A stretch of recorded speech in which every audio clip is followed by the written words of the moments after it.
Welcome back to Deep Thoughts, ladies and gentlemen.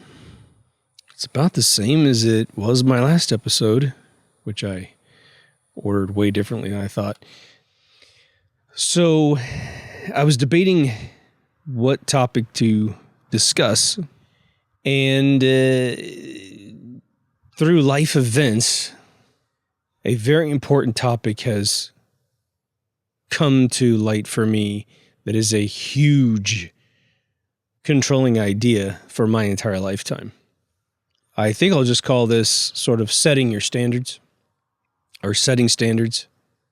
This is a huge one, I think, that's deep inside the psyche of individuals who know what it is.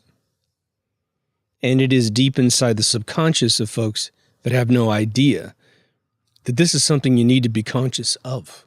You have to lift it from your subconscious, put it in your conscience, and then think about it, because it will be something that you will visit once you know it exists every day of your life, in every category of your life. And to the degree that you understand how well you're executing against your standards in various areas, it will bring you great joy.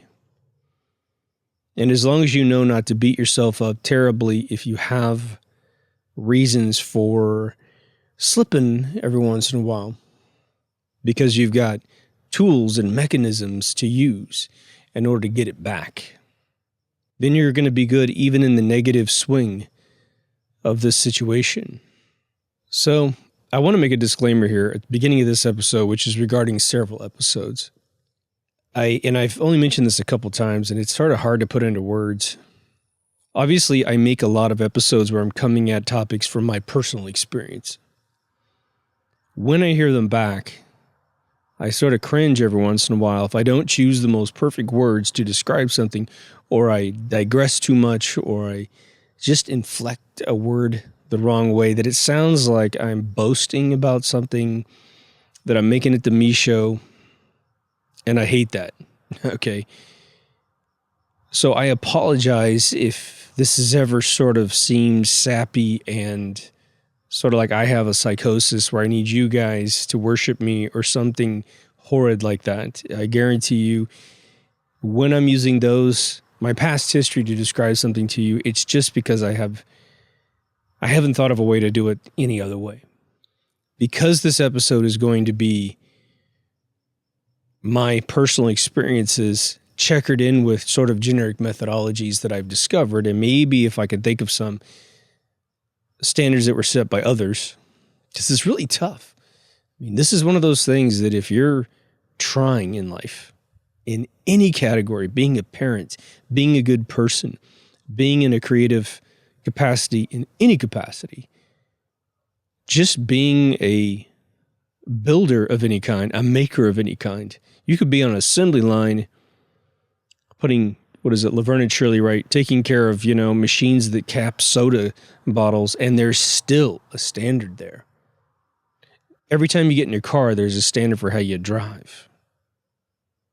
This is huge, but we don't talk about it. And because no one talks about it, it's always inferred. It has to be deduced. You have to do detective work, unless you're smart enough to go to a course where someone's actually going to bring this on point. So I'm going to try to remember sort of where I may have come up with the notion of having a standard to get something done. And I think for me, it is going to be obviously a combination of various events.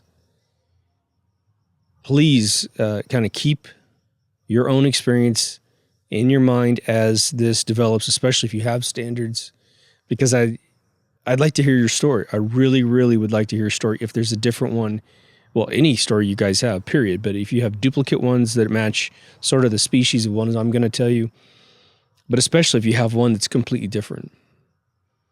Especially, too, if you've had someone wise enough to come up to you and say, we don't do it this bad, or we don't do this crap. We do better work than this. And, you'll hear those kind of things.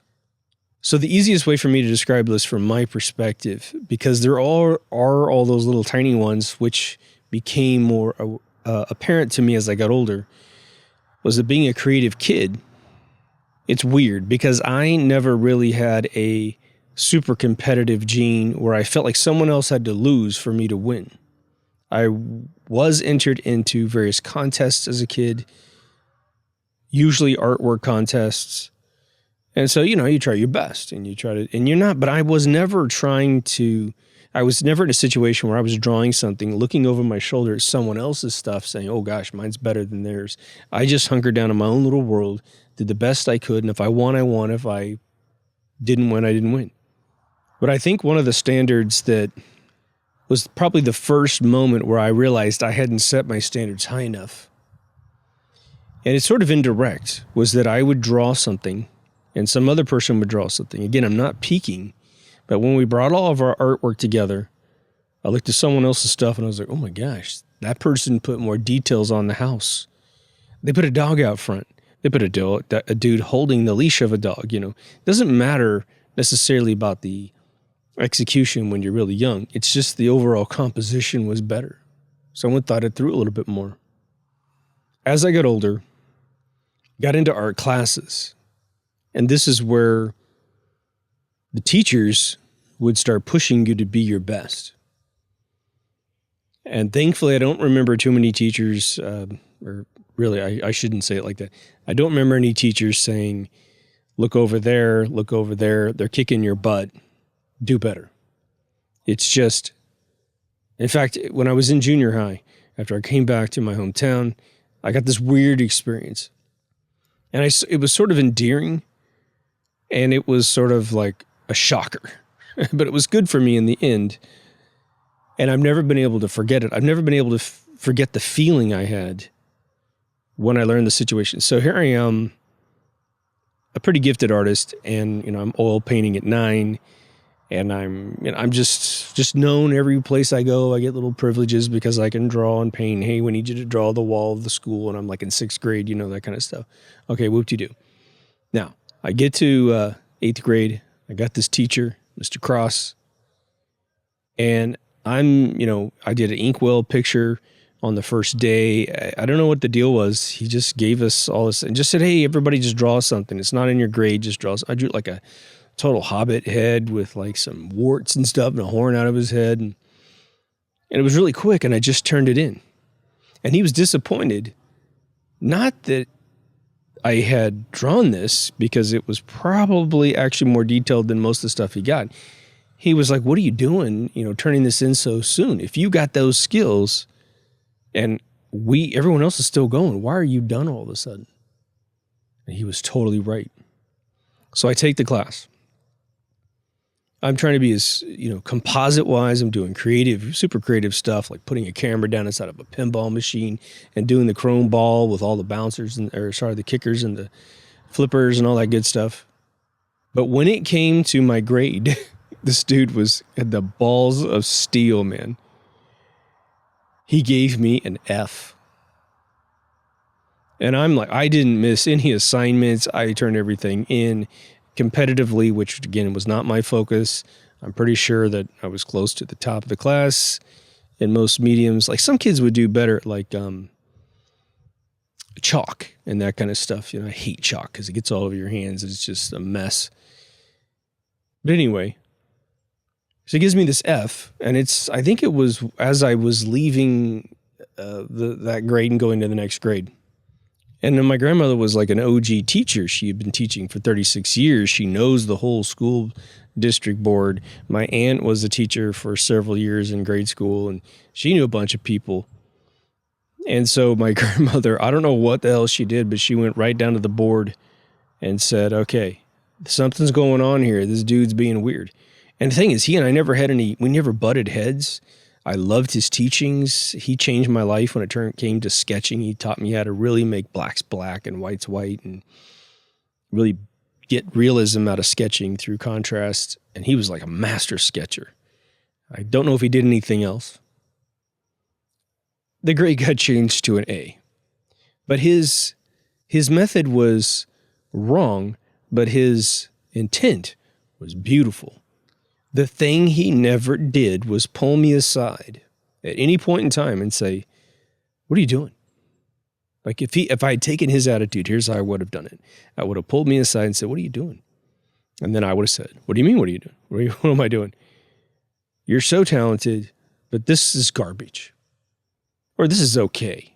But you are so much better than this stuff you're handing in.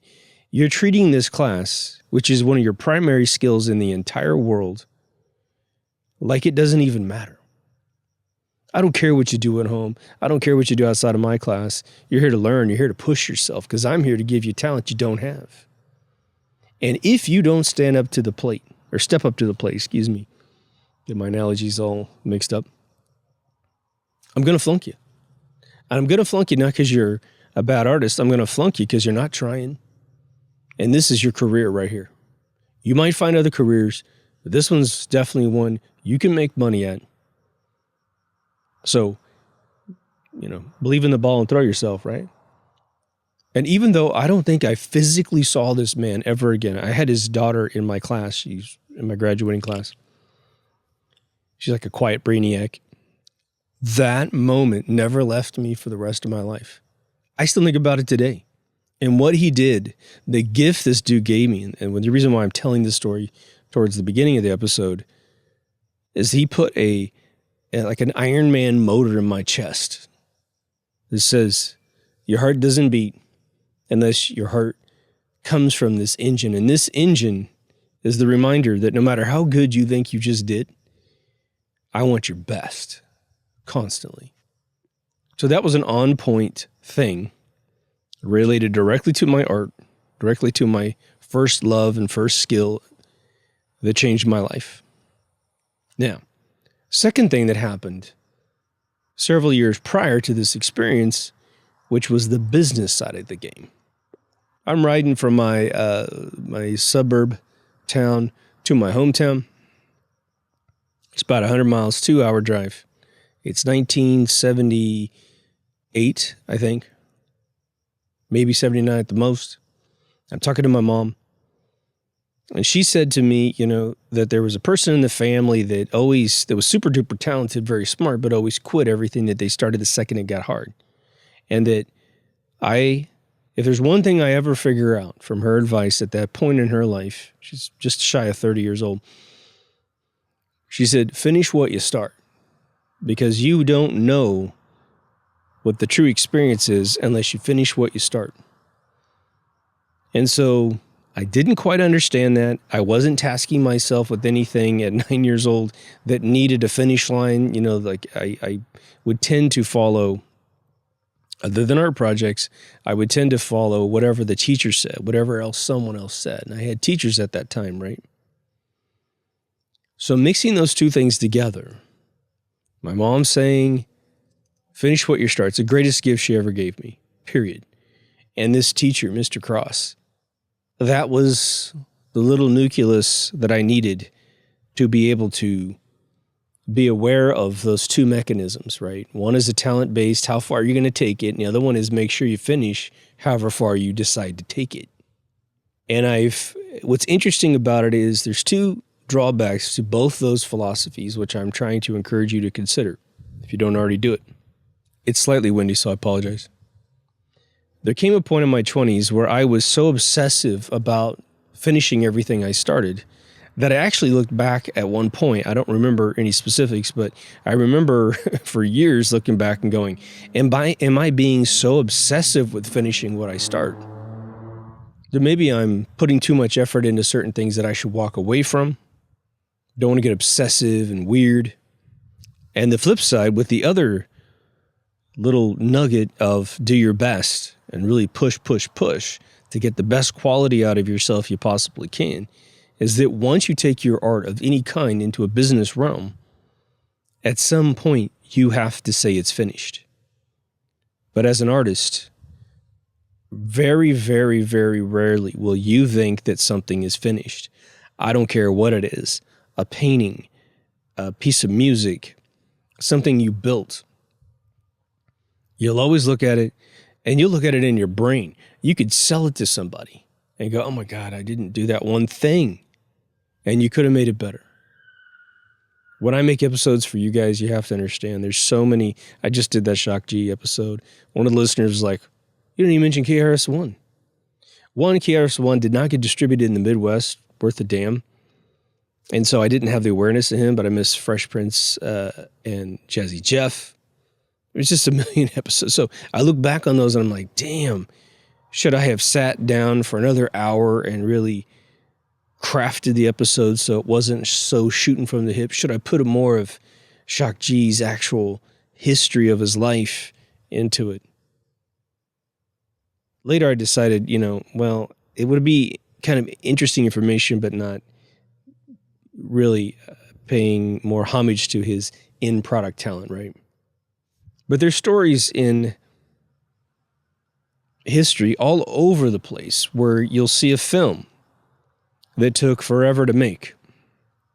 A 2001: A Space Odyssey, where there's a scene that took 150 takes. There's scenes inside The Shining that took 150 takes. But there are also films that you will see that weren't finished. They rushed the scripts through, didn't think things through. All the new Star Wars films are just junk. 7, 8, 9 is just trash. No one thought it through. And even after they got their trash out the first time, they just kept the trash going. Stupid mechanisms for no reason whatsoever. No one cares if anybody dies. No one feels like anyone's a hero except the old OG folks. And then they're just senselessly knocking everybody off, right? So you've seen both sides of that game. In terms of Hollywood or some other realm of creativity, setting a standard low, setting a standard high. Well, there are cultural differences that will set standards in different ways, and sometimes it's driven by mechanics like economics. China wants to make as much money as possible. America got to a sweet spot in the 20th century where we had a standard where if you bought a fan, it should work damn near for your entire lifetime and probably be an heirloom you could hand down. And that's the way it is. We look at Mr. Carlson's Lab, that channel on YouTube where the dude's rebuilding radios from the frickin' 30s. He opens the radio up, and not only is half the time it's completely immaculate inside, it's just been fiddled with, the calibration's off or whatever. But usually these tubes are like 80 years old, and they're still running fine. Crazy, man. I mean, we're coming up on, I guess we're about 80 years, but imagine 20 years from now, he's still going to have radios coming in at 100 years old. They're going to work great. Just the little capacitors, paper capacitors and resistors have all kind of solidified inside, so you got to replace those, but that's just a mechanical limitation of the product. But the outer casing and all the craftsmanship is phenomenal. My grandmother used to have one of those old 30s fans that it's the one you always see in like a detective movie back in the day. I don't know where the hell that fan went. I'm sure some moron just threw it away or gave it away. But it was quiet. You couldn't hear it. It was on. All you would feel is the wind. The motor made no noise. It was like, people probably pay like $500 to $1,000 for that kind of thing. I like to just have it in my house, Where else do we set standards? Well, where don't we set standards? That's an easier way to have the conversation. I would say maybe something that's incidental that only affects you. You don't quite care. Did you shower today? Well, you're going to be locked in your house for the weekend because you got some big assignment. No one's going to be in. The wife's gone. The kids are gone, or you don't have any. And you're just like, man, I'm just going to knock it out of the park. So what I'm doing is I'm cutting some corners on personal hygiene to stuff every single second I've got into something. Last year, 2020, when I was making that intro for you guys, I learned that I had probably not done this in my entire life, where I had gone like 3 days without bathing. I bathed on the 4th day, right? It's sort of an interesting experiment because there's always that thing in the back of your head where you're like, we aren't made to bathe and shampoo our hair and put sweet smelling stuff on us, right? We're just not. We're just supposed to be on the land. I don't even know how that works. I guess we're all supposed to have beards. So how do I usually tell you guys that life is divided? There's the self, there's the work, and there's family. If you want to quickly just assess what your standards are, those are 3 good categories. But there is a fourth category when it comes to standards, and that would be the rest of humanity and how you interact with the rest of humanity. So for the self, there's all kinds of options. All kinds of options. You could be on a couple hours of the day, be off the rest of the hours of the day. You could be you could be off on Monday and then on Tuesday through Sunday. It's up to you on how you manage your time, how it will affect anything that you do. Sometimes you run yourself ragged, and man, you just need to goof off for 2 days. Relax, do nothing, watch YouTube, play a video game, sit in bed, whatever, get a tan. That's the fun little paradigm of that part of this game. It's also where you typically listen to your inner voice, and during either phase where you're on or off, you're contemplating in your head your daily chores as it pertains to like the mundane, to the professional, to the interactive, right? So you've got perhaps your hygiene, both in the kitchen and the bathroom. Then you have your professional interactions, which is whatever you do to make money. And then there's your interactions with your kids, your spouse, and the world, and your buddies and your besties. And God forbid, if you go to social media, how you choose to put things down that will never be erased and be judged later by them, right? But you will improve in your mind. You'll be making choices about, well, maybe I need to push a little harder on that. Maybe I can scrape a little bit off on this. And you go out and you live a week or two and you'll experiment. You'll come back and go, whoa, that was not a good idea. Or man, you know what? I really saved a lot of time. And if you had two things that you were doing in your life, because all of these standards control how much you invest in a particular thing, right? So your time management and how much you're going to spend on something, because you never get time back.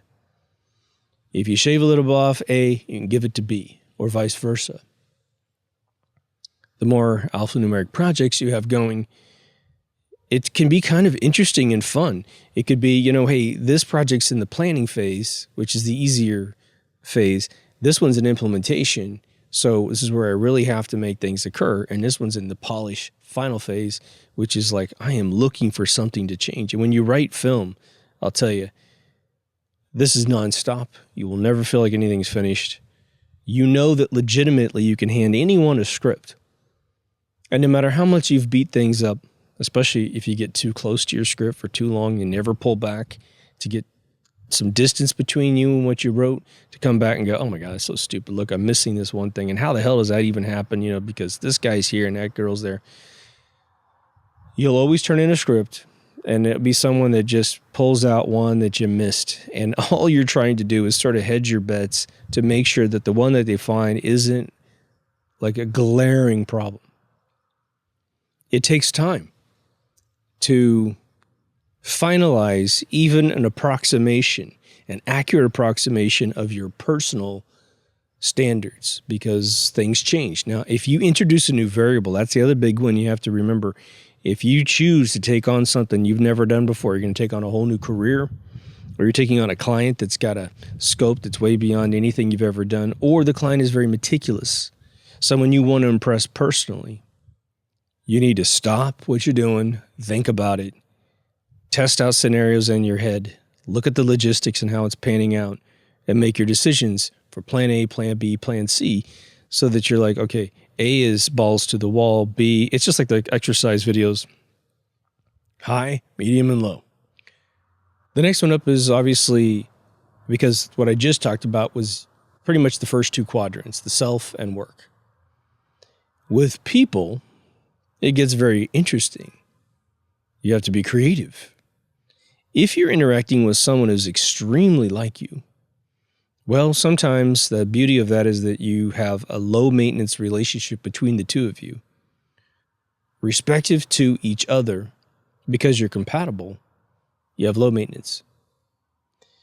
If you have someone who's very different than you and they have different standards than you, now you're in a high maintenance relationship. Well, that can be really tough. And you have to look at the benefits to say, okay, is this really worth it?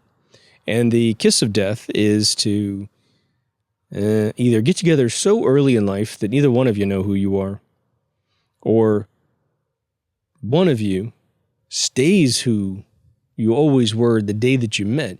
And then the other one, maybe it's you, maybe it's them. You become more enlightened. You experience things, you grow, you read books, you study things, whatever, you experiment with life, and the world's exploding.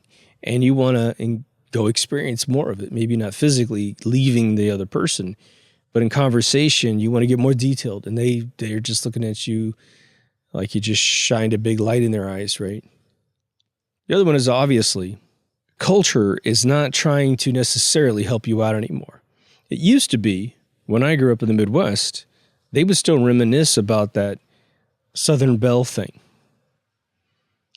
And of course, I don't remember any name for it other than just straight up chivalry for the males. We had our thing that all these different mannerisms we're supposed to engage, things we're supposed to do. You know, when you took your hat on, if you had a hat on, take it off, when you tip it, when you hold the door, when you pull out a chair. I mean, all those things were embedded in the men. The women had their thing. But what it does is it speaks to an era where etiquette was something that was still taught in America because it was something you're always taught in Europe at that time. Okay, well now, in terms of etiquette in the 21st century, it's the Wild Wild West again, isn't it? You aren't expected in America to speak proper English. The amount of words in the English language in America that are so horribly pronounced is just unbelievable. And it's just growing and growing. They're actually changing dictionaries to make sure that you can say it wrong. The rule of vowels versus consonants and longs and shorts and vowels and how you enunciate something. Or pronounce something, I should say. It's all screwed up. You know, words like dissect, it's really said dissect. But the dictionaries were changed because so many people in America are so illiterate. And you'll hear like a doctor say dissect, and you're just like, what? I don't want you touching me if you can't pronounce the English language. Sorry. I just have some standards, right? So we are sort of mentally torn apart, depending on where you live. And then what neighborhood do you live in? We're torn apart about how to behave towards each other. So the way that we survive, obviously, is we go, well, I can't go to this area of the world and communicate with anyone effectively. They're going to get offended, or they'll think I'm trying to be snooty if I pronounce the English language correctly.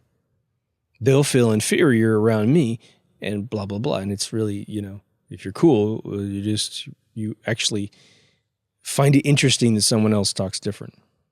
And so you just try to get along with your neighborhood. You try to get along with your community. We sort of harmonize together. Interacting with the world, well, I won't even touch that with a 10-foot pole. There's no way to do it. There's no way to have a conversation about that because the world has been turned into a contrarian, hasn't it? No matter what you say, someone is going to say something retarded back to you. That's just the way it is. So now let's talk about you and setting standards and figuring out sort of what do you care about? What would be something that would be beneficial? Because if standards don't improve your life, then there's no point in having any. There's some old-fashioned folks like myself that think that the feeling of a job well done at the end of the day is one of the most rewarding, amazing, confidence-building, constitution-building, self-perception-building things that you could possibly do for your life personally. And that could be anything that you do, period. It could be you're a psychologist and all you do is talk to people. You didn't build a house. You didn't pave a road. You didn't dig a ditch. You didn't program a program. But your mouth and your tone of voice and your ability to listen to someone and engage with them and have empathy and sympathy at the right times and really get them to see what they want to see, which is why they're talking to you in the first place, or acknowledge that you've seen what they want you to see because they're trying to give you something. That is one of the most amazing things that you can do. What's that have to do with standards? Well, in my opinion, that's an indirect target for a standard. We have our direct ones that are very basic. I won't lie. I'll try to keep my swear words down to a very, very minimum. I will try to pull back if I'm going to say anything that'll hurt anyone's feelings. Within reason. Not thought police people walking around you or the politically correct people necessarily, but just in general. But the indirect ones are very powerful as well. It's sort of that part of your soul that you program, or that part of your soul depending on your beliefs. If you're sort of like my consciousness, which is like many of you, you are almost trying to get the soul to control more of your body. Because you know that if you can just, it's like when you lose your pull tie in your hoodie and you got to go back in there and get it and pull it out. It's obviously functional when it's out of the hole. It tightens your hood. But if it's up in there, it's not doing a whole hell of a lot besides just being there. Maybe it adds a little strength to the edge of your hood, but it's not tightening anything eventually. Its core purpose isn't there. So, part of this has to do with a conscious enlightenment to recognize that there's something there. The other one is just straight up toxification of your body. The more you injure your body, the less interaction you have. And of course, anything that's going for your brain, you got to be super duper careful. It's almost like the most basic standard you could have in life is to say, I'm going to put something in my mouth and my bloodstream, on my skin, up my nostrils. And you want to say, can this stuff get to my brain? Because if it can, I don't want to take it. Got a big raccoon over there. You want to keep yourself as pristine as you can. Now, of course, we don't control the world, and there's stuff in our water, stuff in our air, stuff in our food. They're trying to mandate things that you have to put in your body to have a job. Think about it. Standards. We're all being pushed into choices right now in 2021. One of them is a byproduct of 2020's hysteria and media blitz about something that is probably not what they say it is. But they want to force you into taking a regimen into your system. Not just once, but every 6 months for the rest of your life, man. They'll just invent something else. And if we don't believe the fake ones, they'll create real ones. But you won't know if you take one and you start feeling bad at a future time, whether or not you did it to yourself or not. But let's say you're on a creative project. Let's get away from politics for a split second, or world events.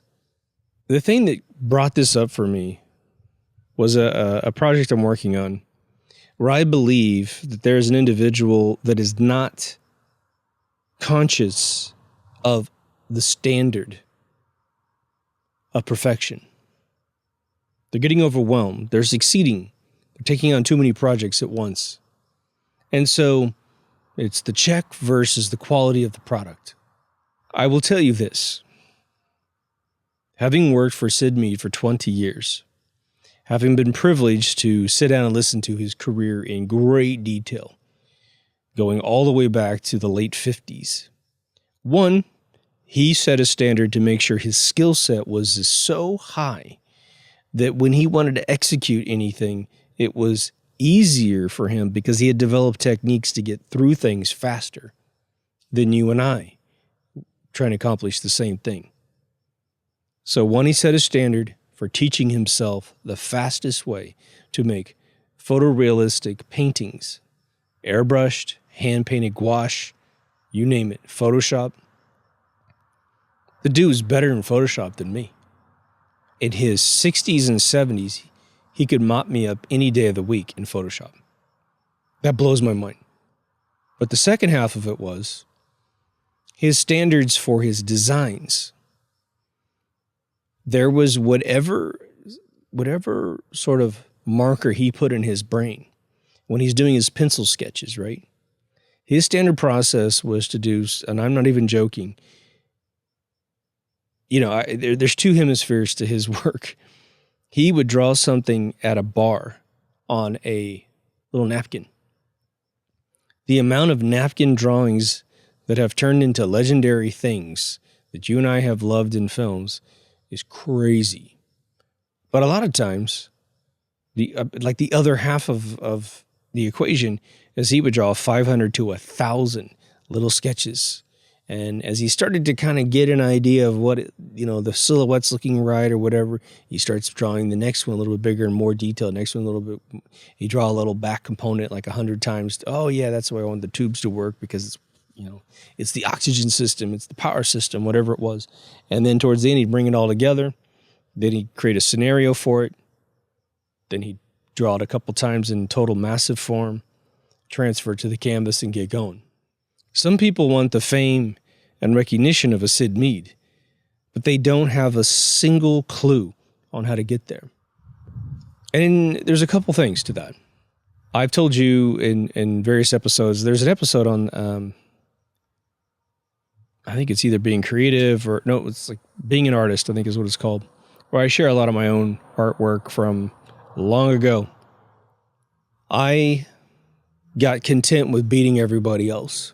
Remember, the internet wasn't here. The internet's what I needed in the 80s to see how the chasm of difference between what I was putting out, what other people were putting out. Had I seen how much I was getting my butt kicked by the rest of the kids in the world, man, I would have never stopped. But I never stopped doing art. I always made money doing art, but never, I just did it enough to maybe win an award. That was it, I don't have a single painting of mine where I don't want to go back and fix it. And in a couple instances, I have gone back and put some more work into it.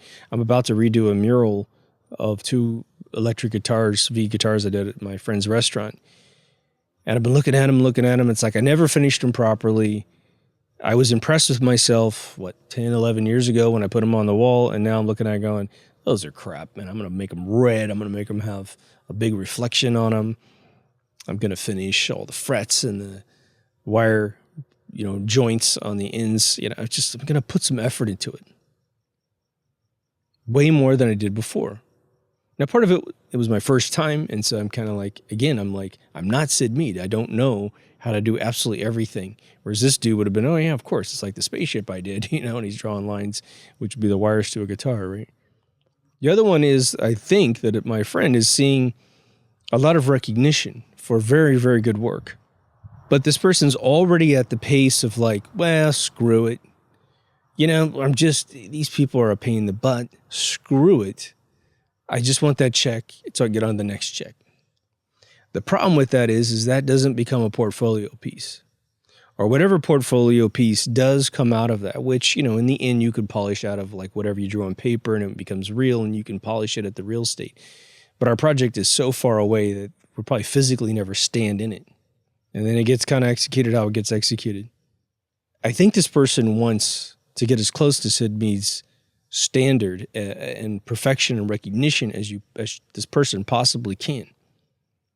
But I don't think it's ever going to happen if we're already reducing the standard of how great things can be. One of the things I can't remember if I ever did an episode on this, but I definitely have embedded it. I think I did, on regret. Ooh. Regret is defined by me as the following. It is something that cannot be taken away no matter how many years you live and no matter how much effort you put into taking something back that you did or trying to put something in that you didn't do. A parent knows all about regret, man, because you can't do it perfect ever. I don't care. You could have 20 kids. On the 20th kid, you're thinking, I've done everything 19 times. There's no way. Up there it was right there. Oh my God. I said that thing. I didn't listen. Whatever it is. I had too many kids, so the 20th kid couldn't get any attention, perhaps. Whatever it is. What's interesting is some folks have businesses, they don't care about how it's getting reviewed after. They sell a product. They're like, I'm helping a dude right now that sells electric circuit boards. He's a specialist in like restoring old ones. Like you could have a breaker box from like 1946 and you don't replace the whole thing. And you're like, I don't know who's got this part, this switch that just literally hot swaps, right? Cut the power from the main, pull this thing out, put exactly a functional replica in there. That's what he does. I don't think beyond, does it work? I know the quality's good, but does it work? Okay, great. Then we're good. He doesn't care if 5 days later, the dude's like, oh my God, this company, amazing company, had that switch and it's great and da-da-da-da. I don't think he cares. He's not in that kind of business.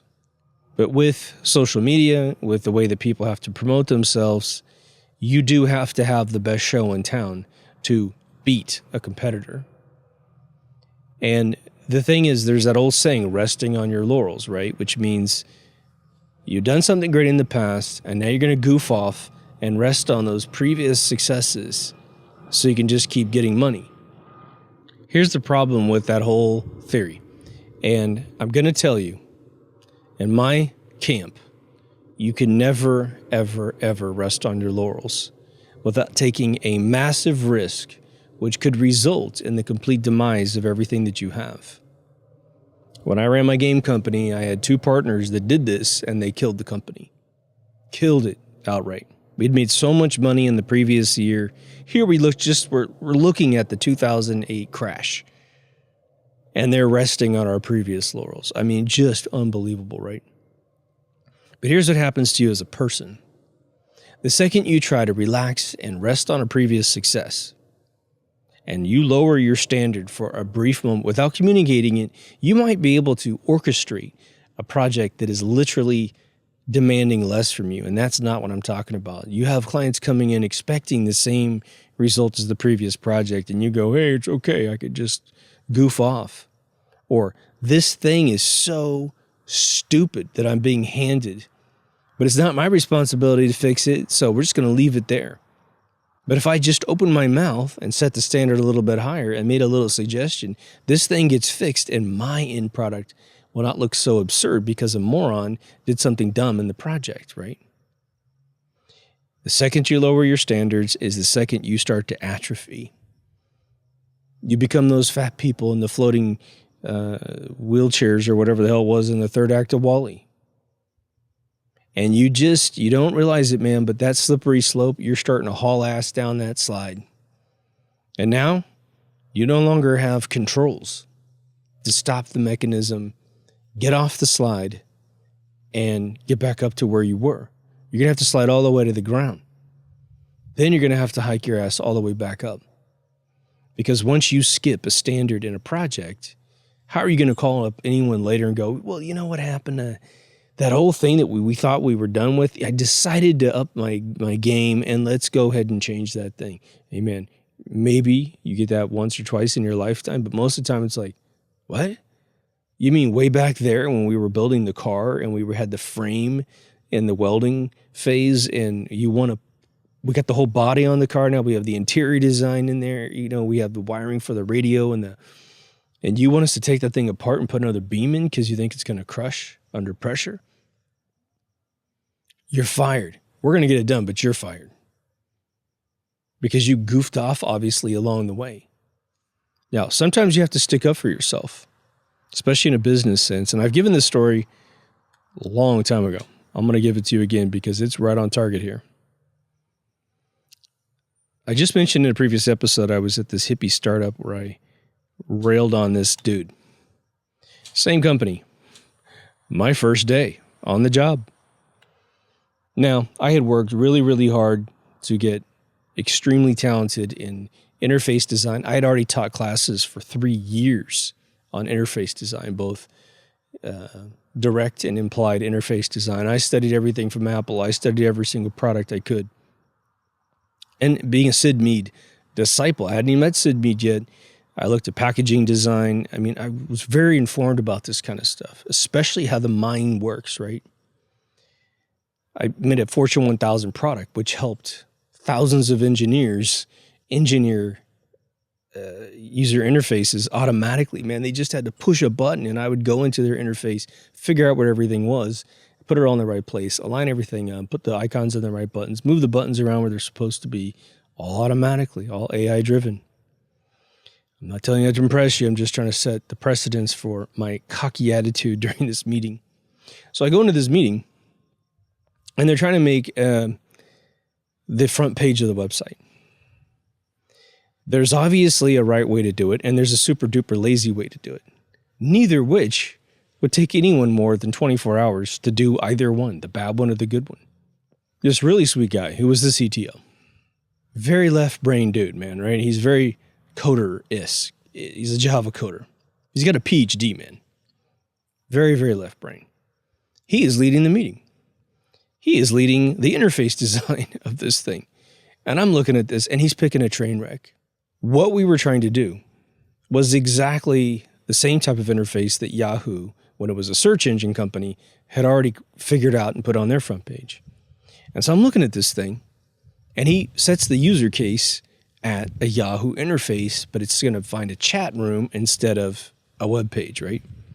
But he's off on some stupid interface that's not going to be intuitive. Yahoo already spent billions teaching the entire world how these interfaces should look. Why would you re-engineer a new interface, which we called a detail map, that's different than the competition, well, not even competition, different than what the world standard is, right? All because you're lazy or you're just not intuitive, right? So I'm sitting back and I'm listening to this, and it's my first day, man. And I finally said, I don't think you want to do that for these reasons, da-da-da-da. Well, then his ego got involved. Now it's no longer what's good for the company. It is, doggone it, I'm the CTO, and I've been in college my entire life, hiding from the entire world. This is my first job in the industry of the world. My mommy and daddy have lots of money, so I got to buy into this company, and now I'm in charge, blah, blah, blah, right? So what does he do? He pulls up the CEO's first name, Peter. And he goes, well, I've talked to Peter this morning, and he thinks that what I have suggested is the right idea. And so I'm looking at him at this meeting, and I'm like, you are a fucking liar, dude. Peter is like a Wall Street guy. He's took us IPO. He's a genius, but he ain't no UI engineer. And you did not bother the CEO with something so stupid, right? If you bothered the CEO with this kind of crap, me being a SWAT team member of every CEO of every company I've ever worked for, you would be fired. Or he would read you the riot act, man. So I sit there. I'm about 27 years old, and I just go, I don't believe you. Now, there's a room for like 15 people, right? Everyone's pussying out. No one has any standards, right? I said, I don't believe you. He looks at me, what? I said, there's no way you bothered Peter with this kind of thing. I don't believe you. Do what you want. I'm not coding it. I mean, I'm not in that group, so you do what you want. This is a bad idea. So I leave the room. Now, they just brought me on board. They're paying me a pile of cash. And he tells me a fun analogy that I just told you guys in an episode. He goes, sometimes, these guys from Apple, the other CEO, the other big VPs that actually didn't sit in school their whole life, they worked at Apple. And so they were used to designing by committee, which they wrote books about saying this is the worst era of Apple's history. You never want to do this, right? So he tells me, it's really not about the individuality, some socialistic thing, right? We just push the ball forward and all this other stuff. And eventually we'll get there. And I'm just looking at the guy like, whatever, dude. You obviously have been in the real world, So they attempt to put me in my place. The lower VPs try to put me in my place, right? I'm not a VP. I'm just this coder artist dude, right? And so they arrange him lunch with Peter. It was the next day. And we had a nice restaurant across the street, Italian restaurant across the street. And again, they don't know who I am, and they were too egotistical to find out he just didn't even ask me a question about, well, who the fuck are you, dude, to be saying this kind of shit to me? And then I could have said, okay, well, sit down, Again, I go on the bottom of a company, and within 2 months, I'm working for the CEO in private black ops projects every single time, man. And I just came out of a company that was like that. So anyway, I go to lunch with Peter. We scoot inside this big leather booth it's like an old Italian mobster restaurant, right? And he and I are in there, and Peter's just cool as hell, dude. And I get in that booth with him. He's like, so I heard that you had a little spout with so-and-so. I'm like, yeah. he lied about you. And he goes, oh, yeah? I said, yeah. He told me that he talked to you about some user interface thing, and he was trying to use you as a trump card to get his way. And I said, it's a Yahoo interface thing. Yahoo already taught the world, blah, blah, blah. I explained it to him. And he just laughed his ass off at lunch. And he goes, yeah. He goes, he never talked to me about that kind of thing. That's a stupid thing to say. I set my standard, I stuck to my guns, and guess what happened? I had juice with the CEO my second day at work. Within like 3 months, I had created a website where, because they knew I was kind of like a wild card. Again, they were looking for socialistic behavior. And there I'm like, look, I'm not trying to be a jerk. I will bring you the best stuff you've ever seen in your freaking life. I will create you world-class websites that no one on the planet has ever done. Just chill out, would you? You hired me because you looked at my portfolio, right? So I created this, I knew I needed to teach the rest of everybody, like, okay, I got to earn this little attitude I've got here. I'm not trying to make an attitude, man. I'm just trying to do what's right. Setting a standard, right? So we had this science fiction book club kind of chat room. And so I made a space station in 3D. Can't remember what the product was called. And I animated like the whole space station. It was in like an animated GIF at different points. I cut all these little rectangles up. And at one point, a spaceship actually pulls out of the dock, stops, and then does a light speed zip out of the space station. And it was on this beautiful loop so that another ship would come out and poof, And man, it just blew everybody up. All the customers were like, "This is the coolest thing here. I really feel suited to this." And so then Peter gets wind of this whole thing and goes, "Oh, it's the asshole kid that did this, right?" And of course, everyone's like, "Well, he's not so bad. He's okay." So Peter pulls me in his office and has my boss on one side of the desk and me on the other side of the desk, and he goes, "You know what?" He says, "That was the coolest thing I've ever seen on the internet." And he goes, "I'm going to give you 1,200 more shares." He emails me every once in a while, "Could you cash your shares out, or could you put your shares in this investment company?" I got like 3,500 shares in this company I don't even think exists anymore. So benefits come, but sometimes you have to walk through fire to keep your standards, right? How many of you don't want to inject yourself with some fully experimental crap that's never gone through a medical study without killing all the animals they test on?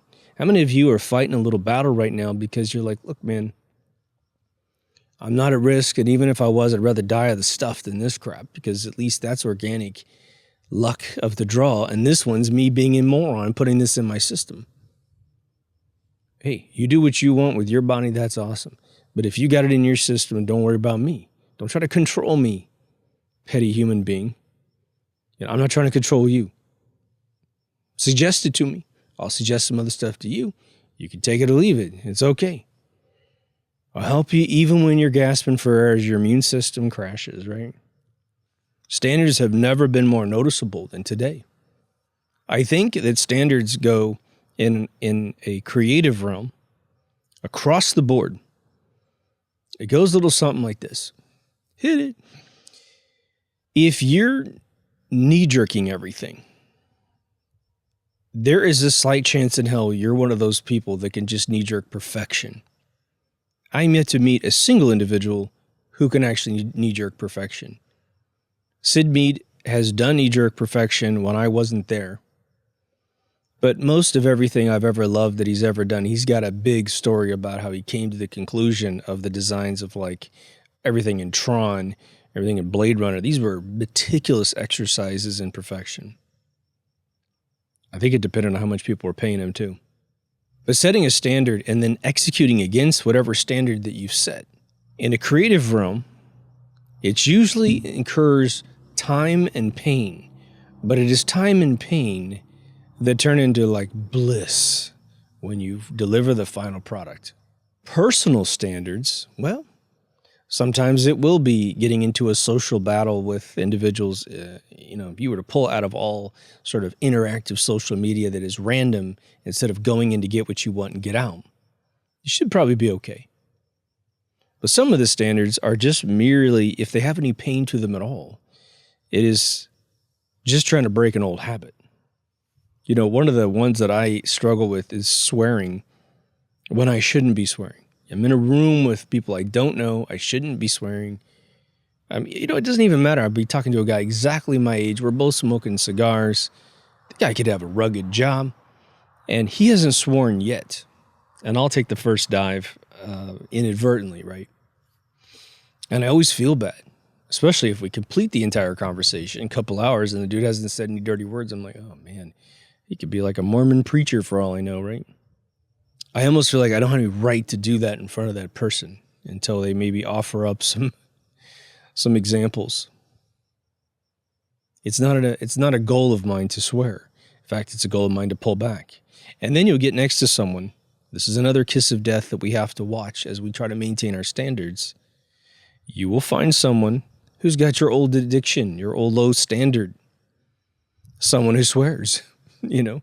You go eat lunch with an old buddy of yours, and it could be one that it's almost like passing the black apple around. You know, we got this bad habit that's going around, and they're just F-bomb, F-bomb, F-bomb, you know, everything, GD, all this other stuff. And then you're like, ooh, and then you, just to be compatible with them almost, you let your version out there, says you don't want to make them feel bad for throwing down. But then I take that perhaps lunch conversation I might have had, and I go to dinner and I'm just foul-mouthing out the dinner. Not horrible, but just more than normal. And then I'm just like, oh my God, I just let my standard go down. Because of the hive mind sort of mob rules repetition. It's just life, isn't it? It's just life, which is why I think this is such a big subject. Creatively, the big hurdle is always, you know, time, quality, cost. You know, and time and cost is the same thing, but you do have a deadline because we're supposed to work. You know, the standard is like 8 hours a day. A lot of us will go, okay, here's what's going to happen. I'm going to set my bar really high on this one because it's a very important client, it's a very important project, and I'm going to spend 12, 14 hours a day on this one. So I'm fitting more time in there. Cost, same thing, because I have a daily rate. What's very, very interesting about projects like the intro to this show is that I'm not paying myself for it. Again, I probably bought about $300 worth of plugins and tutorials to get to the point I could really execute it properly. All right. But I'm not shelling out my daily fee for this thing. I want you to be excited about putting your effort in, about doing something at a level you've never done before, perhaps, or you haven't done at that level for a really long time. I've told you guys, I've done probably at least half a dozen episodes, if not like 12 episodes, that I just simply lost the audio, lost the video, so there's nothing I can do. It's out the door. Poof. But I've had at least half a dozen episodes when I got it into the editing bay and I'm looking at it, I'm like, I'm listening to myself talk. If you think I'm bad now, it's been horrible at times. And I just go, look, there's no way I'm going to torture my listeners with this. I won't even torture, you know, Patreons or something with like, hey, this is a little B-side mess up I did, if you're interested. There's one out there that's, I forgot, there was one I let them see. It wasn't a complete train wreck, but I just thought I'm going to do it at a future time. But redoing things sometimes from scratch is some of the ways that you can get out of a nasty trap you might have gotten yourself into because there's nothing you can do to fix the one that you did. Like I've got a painting, a Purple Rain I did when I was 16 years old. I mentioned this a couple times in the past. Well, I got prints on his bike, pretty photoreal for the acrylic that I was using and the amount of talent that I had. It was the first super complicated painting I'd ever done in my entire lifetime, meaning really intense details, perspective, bike, tire, and all that kind of stuff. I did Kiss albums and E.T. and a bunch of stuff when I was a kid, but that's way easier. But I ended up moving in the midst of doing this painting, and I never set everything back up again to finish sort of the outside blocking in of Apollonia standing in the door jamb and the smoke around his bike. Now I could start from scratch and do it all over again. seems a little bit silly. I'm not as interested in that content. I did think about perhaps taking it into Photoshop and finishing it in there with my Wacom pad. I just have better things to do with my time at this point. But what I do is I hang that painting in my hallway of my house. And every single time I walk by that painting, it reminds me when I quit. It was for a big reason. I was leaving my father's house at 16. I said, fuck you, I'm out of here, I don't like you. And I left. And so there was a reason for it. But I completed like a Marilyn Monroe painting. I completed this painting with some cherries in a mouth. This dude commissioned from me. And so I kept painting. I got another Prince painting that I didn't sell. I did a bunch that I sold. But I did another Prince painting, and it was about I don't know, maybe 10-hour investment. From about 10 feet away, it looks great. Up close, it's like cringe. I cringe looking at this painting. One of the big ones for me, I'm just giving you some disaster cases here at the end because I want you guys to maybe call up some of your own inside your head and go, yeah, you know what? I've done that too, but I'm all brand new. Or I can be brand new in 1 second after I stop listening to this guy ramble on YouTube. And you can set your standard higher and you can execute against something, really make a difference in the world. Don't, again, this thing that triggered the episode is there's a division in responsibility in this project that I'm in. The thing that's messed up is in someone else's bucket that's not even our team. I am certain, because of my experience, one of two things needs to occur. It needs to be mentioned. We can change this. It's not a big issue. In fact, if we do change it, it'll be better, stronger, faster than the thing that's there. And it's going to look way better, and it's going to be massively more functional for what we're trying to do. I'm keeping it a little bit blurry for you guys. When I've mentioned this 2 or 3 times, it's just one of these things, well, that's not my job. I appreciate your attitude towards this, but I'm not going to put any effort into that. It's like, okay, when the final product comes up, this is going to be as stupid, and I kid you not, this will be as stupid as building a freeway with an overpass, and one of the pylons comes right down in the middle of the highway. That's how, I'm not even exaggerating. That's how utterly stupid this situation is. And I'm like, hey, don't you own the real estate underneath the overpass? Okay, we'll move the pylon to outside of the freeway so cars don't slam into it, right? In the 90s, I did lots of music professionally. I did it for weddings. I did it for corporate presentations. I did it for my own sake. I started doing, because of that, I ended up getting jobs at EA contracting, doing music for video games. One inside EA proper, and then a bunch for a buddy of mine that took his game company out of EA and formed a company in Vegas. And I did Madden, I did Knockout Kings, I did Toy Soldiers, and just a bunch of stuff. But I was also developing sort of really heavy techno music that was where techno is today. And where techno has probably been for at least 15 years. But this was 10 years before that. And I knew I was onto something really heavy. But it was difficult to convince these old keyboards that I had to do the kind of stuff the keyboards just crap out of, Native Instruments on the first day. You just load it up and hit this. So I needed to do some modulation. I needed to work with my JP8000, to really synthesize these things together. Man, I was working overtime to try and make certain sounds but I needed to learn how to reroute and reprocess sounds. Right? I need Wendy Carlos right next to me, man. That was for Iron Liz. But at some point, and we even entered a contest for this Canadian sort of like 90s band, and we were doing a buddy of mine was from Canada, and he loved the band, so we were making a tribute song. We made a techno version of their old song, but I gave up. I gave up on the learning curve. The software that I was using, which was Mastertracks Pro, the company went out of business, and it was all DigiDesign and Pro Tools. And man, the learning curve on that was just so huge. And I had nobody around me that was doing this. And what did I do? I didn't reach out and try to find someone who could teach me. The internet was there.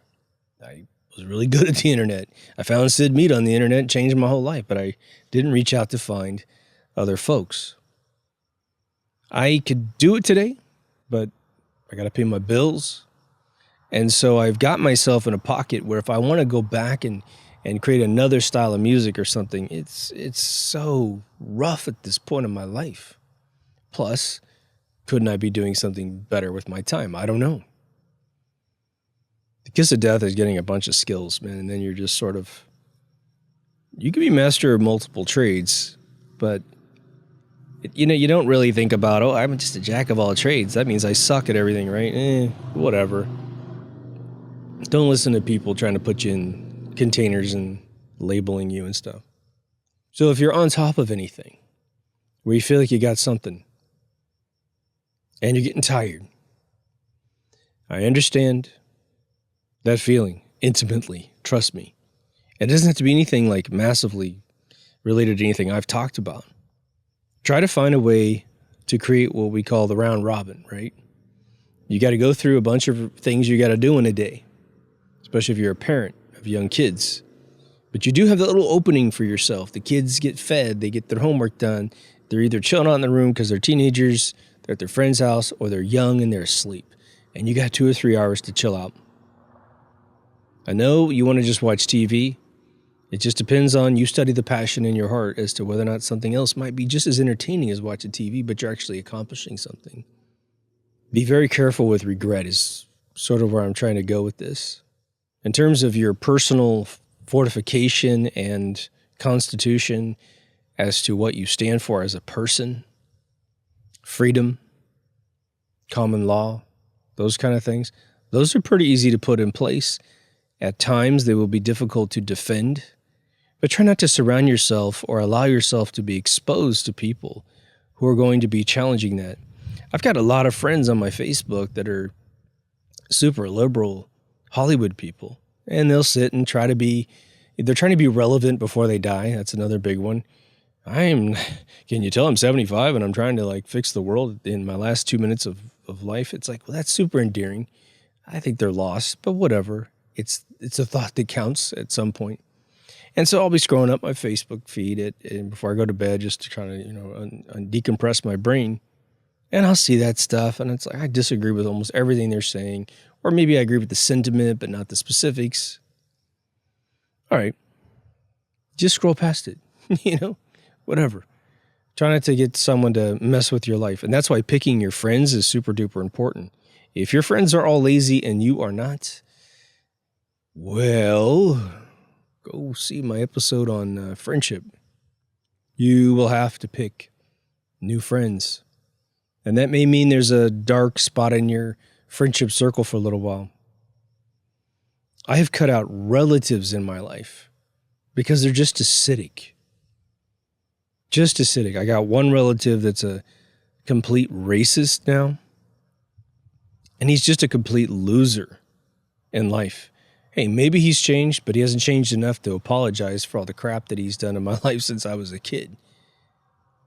Then I've got people that are contrarians. They have to be the smartest person in the room, will not do anything but ingest pop culture to get educated. But when they're not the smartest person in the room, if they had an AK-47, they'd kill everyone just so that the only person in the room is them, and thus the equation makes them the smartest person in the room. Even a dead person be smarter than some of these people. So you have to make some tough decisions sometimes. That's what being a grown-up's all about, man. I used to say it's a hell of a thing to be a man. Just a statement that goes from me to another young guy who's struggling with the responsibilities of being a man. They're trying to hang on to those traditional responsibilities. And, hey, man, look at 2020. It just says, oh, you had a career? Poof, it's gone, right? But there's definitely a version of that goes for the women. So I should probably change that. It's a hell of a thing being an adult, isn't it? Because it comes to responsibilities that sometimes you don't want to do. But sometimes those responsibilities are outward, and sometimes they're right back at you.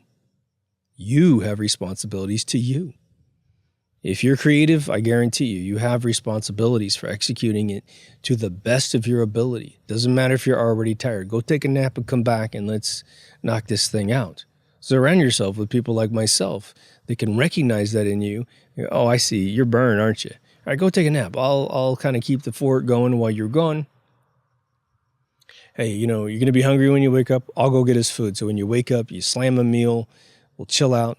I'll get you coffee, whatever. I'll have it all ready for you. As soon as you're done, we'll give it the best we can do right now. And because I know the problem that you're trying to solve, I'll put some cycles into maybe some suggestions. You can shoot them all down. But usually if you shoot all mine down, the reason why you're able to do that is because you got a better idea. So let's just do that. No, I don't care about the negativity of the experience. I just want to get to the best possible solution we can get to so that we can be proud of it. Again, one of my greatest moments in writing in a collaborative realm was my mentor had written a script. It was amazing, but the ending kind of sucked. But everything else was amazing for the most part. And he's my mentor, and he's also one of my idols, right? And so I remember messing around with this script, and I was like, man, I got to tell the guy that absolutely changed my life with the film that he made that I don't like this ending.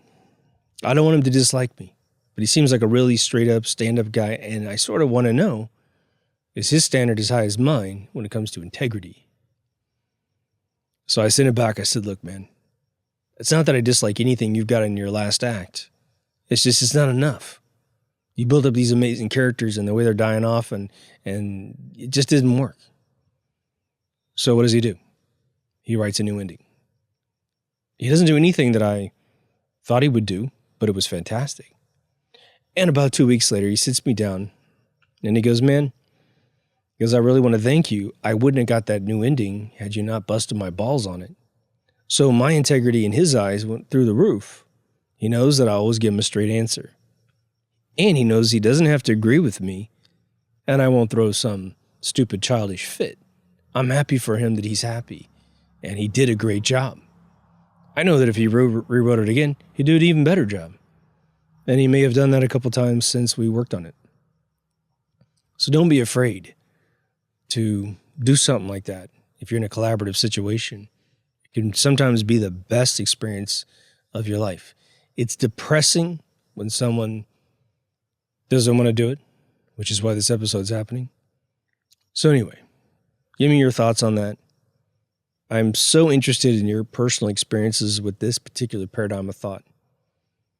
Maybe we'll do another one or embed the further elaborations in a different episode. And on that note, if you haven't been to deepthoughtsradio.com, please go and bookmark it. There's audio, video, social media, only remastered season 1, a store, a new section, suggested content, a couple ways to donate to the page, to the movement, to the channel, as I always say. Patreon, thank you guys so much. Appreciate you. Again, you get early release of the episodes, usually 24 hours before anyone else sees it. Anyway, take care of yourself and someone else, and I'll see you in the next Deep Thoughts. Over now.